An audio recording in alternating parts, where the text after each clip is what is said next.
નમસ્કાર, સત્યમેવ જયતે લાઈવ ન્યૂઝમાં આપનું સ્વાગત છે। વડોદરાની માંજલપુર પેટા ચૂંટણીને લઈને હવે રાજકીય ગરમાવો વધી રહ્યો છે।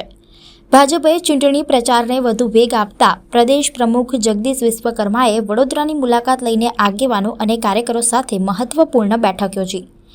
માંજલપુર પેટા ચૂંટણીને ધ્યાનમાં રાખીને ભાજપે સંગઠનને વધુ મજબૂત બનાવવા કવાયત શરૂ કરી છે।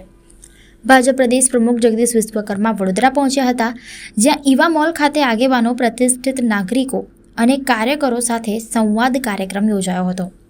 બેઠક દરમિયાન ચૂંટણીની રણનીતિ, બૂથ મેનેજમેન્ટ, મતદારો સુધી પહોંચવાના આયોજન અને સંગઠનને વધુ સક્રિય બનાવવા જેવા મુદ્દાઓ પર વિસ્તૃત ચર્ચા કરવામાં આવી હતી। કાર્યક્રમમાં સ્થાનિક ધારાસભ્ય, મેયર અને ભાજપના હોદ્દેદારો પણ હાજર રહ્યા હતા।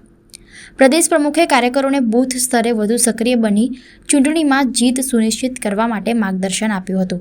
બીજી તરફ ભાજપે આગામી દિવસોમાં પ્રચાર અભિયાનને વધુ તેજ બનાવવાના સંકેતો પણ આપ્યા છે, જેના કારણે માંજલપુર પેટા ચૂંટણીનો રાજકીય માહોલ દિવસે ને દિવસે વધુ રસપ્રદ બની રહ્યો છે।